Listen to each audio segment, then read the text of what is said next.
Hema committee റിപ്പോർട്ടിന്മേൽ ഇക്കഴിഞ്ഞ ദിവസം supreme കോടതിയിൽ നിന്ന് ഒരു വിമർശനം ഉണ്ടായിരിക്കുന്നു. അത് സർക്കാരിനെതിരെയും മറ്റൊന്ന് ആരാ ഈ സജിമോൻ പാറയിൽ എന്ന ചോദ്യവുമാണ്. ഈ സജിമോൻ പാറയിലിനെ കുറിച്ച് കേരള സമൂഹവും ചോദിച്ചിരുന്നു, ആരാ ഈ സജിമോൻ പാറയിൽ എന്ന്.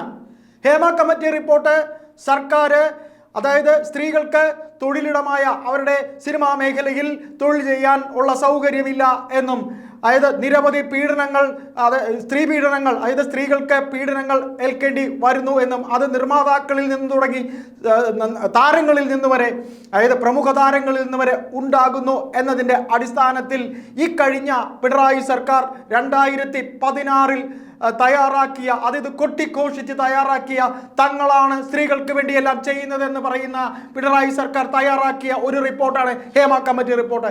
അപ്പോൾ ഈ ഹേമ കമ്മിറ്റി റിപ്പോർട്ട് പൊതുജന സമക്ഷം, അതായത് ജനം അറിയണം എന്നതിന് എന്തുകൊണ്ട് ഈ പറയുന്ന 2016 തയ്യാറാക്കിയിട്ട് ഇത്രയും നാൾ എന്തിന് കാത്തുവെച്ചു? ആരാണ്, എന്തിന് സർക്കാർ തയ്യാറാക്കി? എന്തുകൊണ്ട് ഈ 5 വർഷം, 2016 മുതൽ നീണ്ട 5 വർഷം എന്തിനിത് വെച്ചു എന്ന് സുപ്രീം കോടതി ആദ്യം ചോദിച്ചു. രണ്ടാമത്, നേരത്തെ നാം പറഞ്ഞ പോലെ ആരാ ഈ സജിമോൻ പാറയിൽ എന്നായിരുന്നു. ഈ സജിമോൻ പാറയിൽ ഈ പറയുന്ന ഹേമ കമ്മിറ്റി റിപ്പോർട്ട് പുറത്തിറങ്ങാതിരിക്കാൻ മറ്റാരുടെയോ ബിനാമിയായി നിന്നുകൊണ്ട്, അതായത് ഈ സിനിമാ മേഖലയിലെ ഒരു നിർമ്മാതാവ് എന്നാണ് സജിമോൻ പാറയിലിനെ അറിയപ്പെടുന്നത്. ഏത് സിനിമ അദ്ദേഹം നിർമ്മിച്ചതെന്ന് അറിയില്ല. പിന്നെ അദ്ദേഹം ഒരു ജൂനിയർ ആർട്ടിസ്റ്റ് എന്നും പറയുന്നു. നിരവധി തവണ ഹൈക്കോടതിയിൽ സജിമോൻ പാറയിൽ ഈ റിപ്പോർട്ട് പുറത്തിറങ്ങാതിരിക്കാൻ ഹർജി നൽകി എന്ന വാർത്തയും നാം കണ്ടതാണ്. ആ സജിമോൻ പാറയിൽ ആര് എന്നാണ് സുപ്രീം കോടതി ചോദിച്ചിരിക്കുന്നത്. ഏതായാലും സുപ്രീം കോടതിയുടെ ആ വിമർശനം ശരിക്കും കുറുക്കിക്കൊള്ളുന്നത് തന്നെയാണ്. സർക്കാരിനെ പറയുന്ന പോലെ സർക്കാരിനും കുറുക്കിക്കൊള്ളുന്ന ചോദ്യമാണ് ഉണ്ടായിരിക്കുന്നത്. നിങ്ങൾ ഈ 5 വർഷം ഈ റിപ്പോർട്ട് എന്തിനു പൂഴ്ത്തിവെച്ചു? രണ്ടാമത് സർക്കാരിനോട് ചോദിക്കാനുള്ളത്, കേസില്ല എന്ന് പറയുന്നെങ്കിൽ എന്തിനാണ് നിങ്ങൾ കേസില്ലാത്തവർക്കെതിരെ കേസ് എടുക്കുന്നത് എന്നൊരു ചോദ്യവും ചോദിച്ചു. അതായത് സുപ്രീം കോടതിയുടെ വിമർശനം ഈ പറയുന്ന മൊഴി നൽകാൻ ആരെയും നിർബന്ധിക്കരുത് എന്നാണ് ഹൈക്കോടതിയുടെ നിർദ്ദേശമുള്ളത്. എന്നിട്ട് പിന്നെ എന്തിന് മൊഴിയെടുക്കാൻ നിർബന്ധിക്കുന്നു എന്നാണ്. അപ്പോൾ നാം ഇവിടെ ഈ പറയുന്നത് മാലാ പാർവതി എന്നൊരു നടി, മാലാ പാർവതി, അവരെ മൊഴിയെടുക്കാൻ ഈ SIT സംഘം നിർബന്ധിക്കുന്നു എന്നൊരു ഹർജി അവരുടേതായി ഉണ്ടായിരുന്നു. ഈ ഹർജിയിന്മേലാണ് ഇപ്പോൾ സുപ്രീം കോടതി ഇടപെട്ടിരിക്കുന്നത് എന്ന് തന്നെ നമുക്ക് കരുതാം.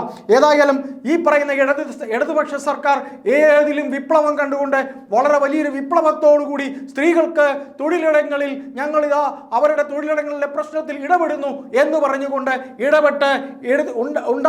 നിർമ്മിച്ച ഒരു കമ്മിറ്റി, ഹേമ കമ്മിറ്റി റിപ്പോർട്ടിന്മേൽ ഇത്രയും പഴി കേൾക്കേണ്ടി വരുമെന്ന് പഴി കേൾക്കേണ്ടി വന്നല്ലോ എന്ന് നമുക്ക് ചോദിക്കേണ്ടി വരുന്നു. അതായത് ഇത്ര മാത്രമേ നമുക്കിതിൽ പറയാനുള്ളൂ. എന്തിലും വിപ്ലവം കണ്ടുകൊണ്ട് വിപ്ലവം കണ്ടുകൊണ്ട് പിണറായി തുടങ്ങി വെച്ച ഈ സംഗതി അവർ തന്നെ പൂഴ്ത്തിവെച്ച പലരെയും റിപ്പോർട്ടുകൾ, എത്രയെങ്കിലും പേജുകൾ അവരുടെ ആർക്കൊക്കെയോ വേണ്ടി ഈ പറയുന്ന റിപ്പോർട്ടിലുള്ള പേജുകൾ മാറ്റപ്പെട്ടിരുന്നു. നിരവധി മാധ്യമ പ്രവർത്തകർ ഇതിനു പിന്നാലെ ഇറങ്ങിയിട്ടാണ്, വിവരാവകാശം വഴി നീങ്ങിയിട്ടാണ് ഈ റിപ്പോർട്ട് പുറത്തു വന്നതെന്ന് കേരള സമൂഹത്തിന് അറിയാം. അപ്പോൾ ഇവിടെ ഒരു ചോദ്യം കൂടെ നമുക്ക് ചോദിക്കേണ്ടി വരുന്നു. ഈ സുപ്രീം കോടതിയുടെ വിമർശനം ഇത് തന്നെയാണ്. അതായത് മൊഴി നൽകാൻ ആരെയും നിർബന്ധിക്കരുതെന്ന ഹൈക്കോടതിയുടെ നിർദ്ദേശം എന്തുകൊണ്ട് സർക്കാർ പാലിക്കുന്നില്ല എന്നുള്ള ചോദ്യവും, കൂടാതെ അതിന് ആരെയും നിർബന്ധിക്കരുത് എന്നും പറയുന്നുണ്ട്. ഏതായാലും ഹേമ കമ്മിറ്റി റിപ്പോർട്ടിൽ കൊടുക്കുവാനുള്ള ഹൈക്കോടതി ഉത്തരവിനെ എതിരായ അപ്പീലിൽ സജിമോൻ പാറയിലിനെയും സുപ്രീം കോടതി രൂക്ഷമായി വിമർശിച്ചിട്ടുണ്ട്. അതായത് സജിമോൻ പാറയിലിനെ മുന്നിൽ നിർത്തിക്കൊണ്ട് ചില വലിയ ആൾക്കാർ ആണ്, അതായത് സിനിമാ മേഖലയിലെ ചില വലിയ കക്ഷികളാണ് ഇത് കളിക്കുന്നതെന്ന്, അതായത് സജിമോൻ പാറയിലിനെ മുന്നിൽ നിർത്തിയാണ് ചില വലിയ വ്യക്തികളാണ് എന്നുള്ള കാര്യം WCC സുപ്രീം കോടതിയെ അറിയിച്ചിരിക്കുന്നു. ഏതായാലും WCC ഇതിൽ തുടക്കത്തിലുണ്ടായിരുന്ന, WCC ഒപ്പം നിന്ന തുടക്കത്തിലുണ്ടായിരുന്ന മഞ്ജു വാര്യർ ഉൾപ്പെടെയുള്ള താരങ്ങൾ പിൻവാങ്ങിയിരിക്കുന്നു. അപ്പോൾ നമുക്ക് ഇതിലൊരു കാര്യം കൂടെ കൂട്ടി വായിച്ചുകൊണ്ട് പറയാം. അതായത് ഈ പറയുന്ന സജിമോൻ പാറയിലിന്റെ ഉത്തരവിന്മേൽ ഒരു മറുപടിയും നൽകേണ്ട കാര്യമില്ല എന്ന് രൂക്ഷമായി സുപ്രീം കോടതി പറയുന്നു. 2, ഈ പറയുന്ന SIT എന്ന അന്വേഷണ സംഘമൊക്കെ എന്തിന് ഇങ്ങനെ ഇത്തരത്തിൽ സുപ്രീം കോടതി സജിമോൻ പാറയിലിനെ വിമർശിക്കുമ്പോൾ സജിമോൻ പാറയിൽ സിനിമാ മേഖലയിൽ മറ്റാരുടെയോ ബിനാമി ആണ് എന്നാണ് WCCയുടെ വാദം. കൂടാതെ വനിതാ കമ്മീഷനും ഈ കേസിൽ WCCക്കൊപ്പം കക്ഷി ചേർന്നിട്ടുണ്ട്. അപ്പോൾ സർക്കാർ ഇത്തരത്തിൽ ഹേമ കമ്മിറ്റി റിപ്പോർട്ട് തയ്യാറാക്കിയ ശേഷം ഈ റിപ്പോർട്ടിന്മേൽ നിരവധി യുവ സിനിമാ താരങ്ങൾ, അതായത് ചെറുപ്പക്കാരായിട്ടുള്ള താരങ്ങൾ തങ്ങൾക്കേറ്റ പീഡനത്തെക്കുറിച്ച് ഈ പറയുന്ന ഈ ഹേമ കമ്മിറ്റി റിപ്പോർട്ടിന്മേൽ അവരുടെ പരാതികൾ കേൾക്കാനായി സർക്കാർ രൂപീകരിച്ച SIT എന്ന സംഘത്തിന് മുന്നിൽ അവർ പരാതി നൽകിയിരുന്നു. അന്ന് പരാതി നൽകാൻ ഇറങ്ങിപ്പുറപ്പെട്ടവരിൽ പ്രമുഖ ഒത്തിരി താരങ്ങളുണ്ടായിരുന്നു. ഈ മാലാ പാർവതി എന്ന് പറയുന്ന താരവും ഈ പറയുന്ന പോലെ പരാതി നൽകാനുണ്ടായിരുന്നു. ഒടുവിൽ അവരെ SIT പരാതി നൽകുന്നതിൽ നിരന്തരം വിളിച്ച് ശല്യം ചെയ്യുന്നു എന്ന് പറഞ്ഞുകൊണ്ട് ആണ് ഇപ്പോൾ സുപ്രീം കോടതിയിലേക്ക് പരാതിയിലേക്ക് പോയത്.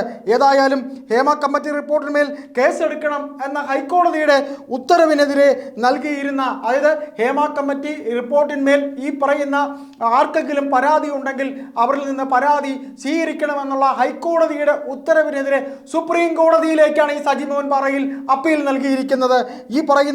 ഈ സജിമോഹൻ പാറയിൽ ഇങ്ങനെ ഈ നൽകിയിരിക്കുന്ന അദ്ദേഹത്തിൻ്റെ സുപ്രീം കോടതിയിലേക്ക് ഇങ്ങനെ കേസ് എടുക്കരുത്, അതായത് ഹേമ കമ്മിറ്റി റിപ്പോർട്ടിന്മേൽ കേസ് എടുക്കാനുള്ള ഹൈക്കോടതി ഉത്തരവിനെതിരെയാണ് സജിമോഹൻ പാറയിൽ സുപ്രീം കോടതിയിൽ അപ്പീൽ നൽകിയത്. അതിന് ഈ സജിമോഹൻ പാറയിൽ ആരാ എന്നാണ് ചോദിച്ചത് എന്ന് നാം ഒരു തവണ പറഞ്ഞതാണ്, വീണ്ടും പറയുകയാണ്, ആരാ ഈ സജിമോഹൻ പാറയിൽ എന്ന്. അപ്പോഴാണ് WCC പറയുന്നത്, ഈ തീർത്തും സജിമോഹൻ പാറയിലിനെ മുന്നിൽ നിർത്തി ചില വ്യക്തികൾ ആണ്, വലിയ വ്യക്തികളാണ് ഈ ഗെയിം കളിക്കുന്നത് എന്നാണ് WCC പറയുന്നത്. കൂടാതെ സജിമോഹൻ പാറയിലും മേക്കപ്പ് ആർട്ടിസ്റ്റിനും അപ്പീൽ നൽകുവാനുള്ള അവകാശമില്ലെന്നാണ് വനിതാ കമ്മീഷന്റെ വാദം. ഏതായാലും നിരവധി താരങ്ങൾ തങ്ങൾക്കേറ്റ പീഡനം ഈ പറയുന്ന കമ്മീഷൻ മേൽ അറിയിച്ചു. നടൻ സിദ്ദിഖിനെ ഈ കേസിൽ പോലീസ് ഈ കണ്ട നാടകമൊക്കെ കളിച്ചതല്ലാതെ ഒരു ചെറുവിരൽ പോലും ഈ താരത്തിനെതിരെ നടത്തിയില്ല. അദ്ദേഹത്തിന്റെ ജാമ്യം തേടിയുള്ള ഹൈക്കോടതിയിൽ അദ്ദേഹത്തിന് ജാമ്യം നിഷേധിക്കുമ്പോൾ അദ്ദേഹം സുപ്രീം കോടതിയിൽ വരെ ജാമ്യം തേടി പോയതും നമുക്കറിയാവുന്നതാണ്. ഏതായാലും നമുക്ക് ഒരു കാര്യത്തിൽ സുപ്രീം കോടതിയോട് കേരള സമൂഹത്തിന് നന്ദിയുണ്ട്. ആരാണ് ഈ സജിമോഹൻ പാറയിൽ ഇത്തരത്തിൽ ഒരു റിപ്പോർട്ട് തയ്യാറാക്കുമ്പോൾ ഒരു ന്യൂസൻസ് പോലെ ഒരു